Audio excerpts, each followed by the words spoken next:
Bom dia, amados. Seguimos na carta de Paulo aos Efésios, capítulo 5 hoje.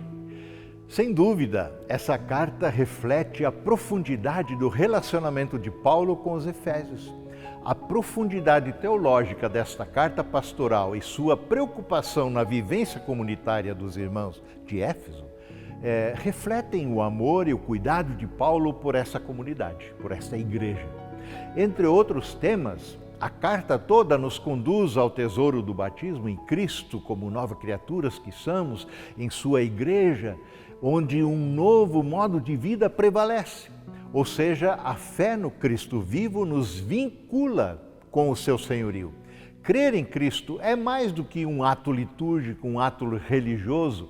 Pela fé o recebemos como nosso único e suficiente Senhor e Salvador. Mas também precisamos lembrar disso, que Ele é soberano Senhor, a quem sujeitamos a nossa vida e a nossa existência.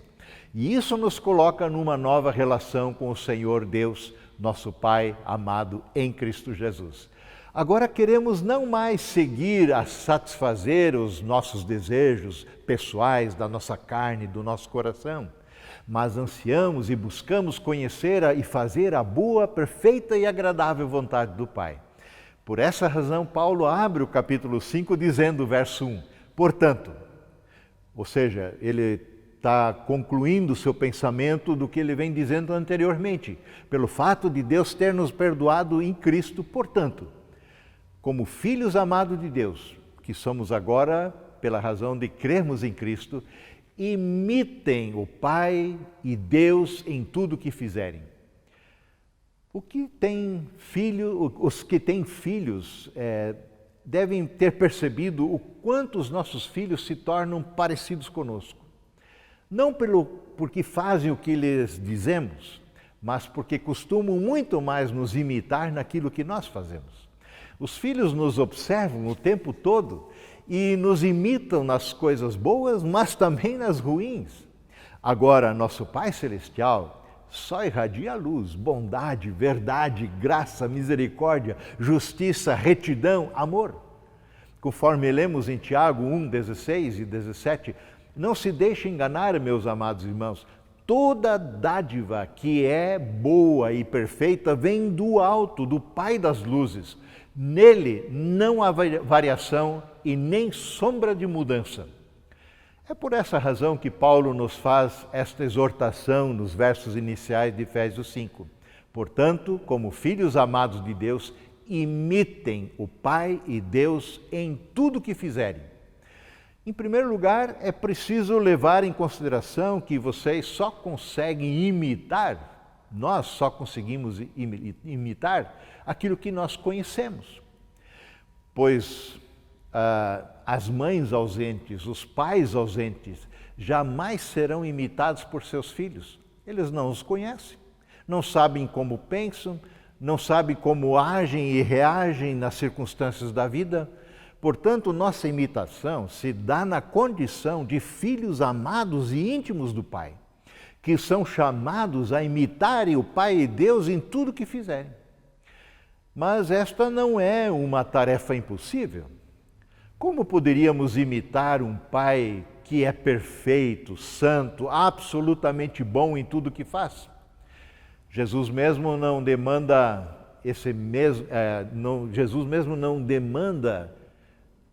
também isso de alguma forma dos seus discípulos que lhe seguem. Portanto, sejam perfeitos, como perfeito é o vosso Pai Celeste. Sim, sabemos que Deus, o Pai, é perfeito em tudo que faz.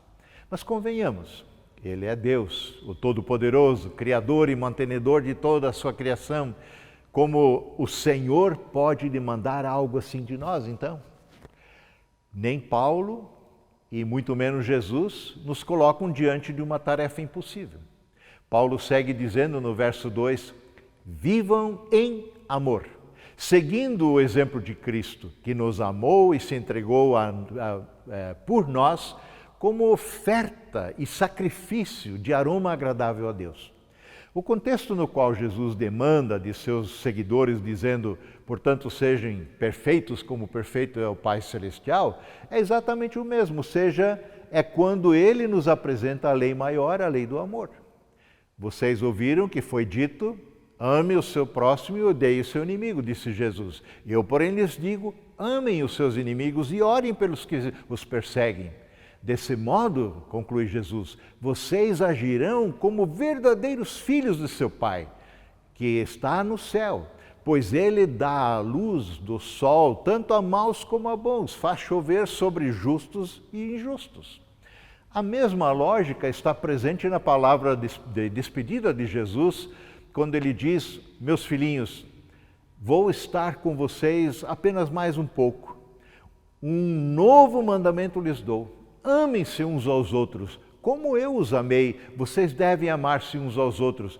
Com isso, todos saberão que vocês são meus discípulos, se vocês se amarem uns aos outros. Em João 13.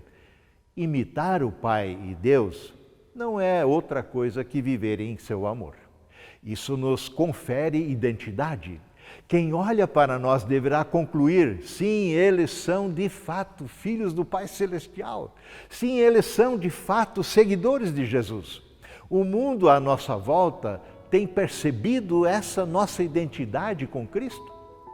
Lembre-se, amamos porque Ele nos amou primeiro e derrama o seu amor de contínuo em nosso coração através do seu Santo Espírito. Vivamos no amor do Senhor. Amém.